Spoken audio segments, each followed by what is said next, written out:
Hi എല്ലാവർക്കും എൻ്റെ YouTube ചാനലിലേക്ക് സ്വാഗതം. അപ്പോൾ ഞാനിന്ന് ഉണ്ടാക്കാൻ പോകുന്നത് ഒരു ലെമണേഡാണ്. അത് ഒരു സ്പെഷ്യലാണ്.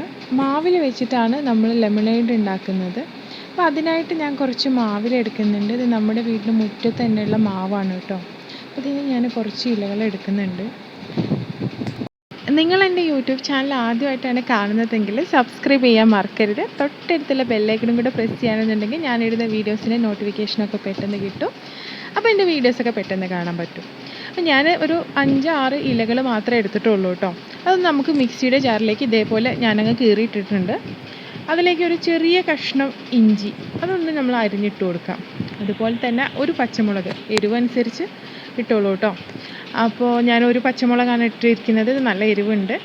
അപ്പോൾ അത് ഞാൻ അരിഞ്ഞിട്ടിട്ടുണ്ട്. അതിലേക്ക് ഞാൻ ഒരു ലൈമിൻ്റെ ജ്യൂസ് എടുത്തിട്ടുണ്ട്. അതുകൂടെ ഒഴിച്ചു കൊടുക്കാം. എന്നിട്ട് ഇതിലേക്ക് നമുക്ക് ആവശ്യത്തിന് പഞ്ചസാര കൂടെ ചേർക്കാം. ഇത് നന്നായിട്ട് തണുത്തിട്ടാണ് കേട്ടോ കഴിക്കേണ്ടത്. അപ്പോൾ ഇതിലേക്ക് ഞാൻ ആവശ്യത്തിന് വെള്ളം കൂടെ ഒഴിച്ചു കൊടുക്കുന്നുണ്ട്. ഞാൻ കുറച്ച് തണുത്ത വെള്ളമാണ് ഒഴിച്ചു കൊടുത്തിരിക്കുന്നത്. അപ്പോൾ ഇത് നമുക്ക് നന്നായിട്ടൊന്ന് അടിച്ചെടുക്കാം. ഞാൻ ഇതേപോലെ അടിച്ചെടുത്തിട്ടുണ്ട്. ഇപ്പോൾ ഇത് നമുക്ക് അരിച്ചെടുത്തിട്ട് കുടിക്കാവുന്നതാണ്. അപ്പോൾ ഇത് റെഡിയായി. ഇത്രയേ ഉള്ളൂ. വളരെ സിമ്പിളാണ്. ഞാൻ ഇതിൻ്റെ കൂടെ കുറച്ച് ഐസ് ക്യൂബ്സും കൂടെ ഇട്ടിട്ടുണ്ട്. അപ്പോൾ ഇത്ര പെട്ടെന്ന് നമുക്ക് ഒരു അടിപൊളി ലെമണേഡ് ഉണ്ടാക്കി കഴിക്കാം കേട്ടോ. അപ്പോൾ നിങ്ങളിത് തീർച്ചയായിട്ടും വീട്ടിലുണ്ടാക്കണം. നിങ്ങൾക്ക് ഇഷ്ടമാവും. അപ്പോൾ നിങ്ങൾക്ക് എൻ്റെ റെസിപ്പി ഇഷ്ടപ്പെട്ടിട്ടുണ്ടെങ്കിൽ ലൈക്ക് ചെയ്യാനും ഷെയർ ചെയ്യാനും മറക്കരുത്. അപ്പോൾ ഇനി ഇതേപോലെയുള്ള സിമ്പിൾ വീഡിയോസായിട്ട് നമുക്ക് ഇൻഷാ അല്ലാഹ് വീണ്ടും കാണാം.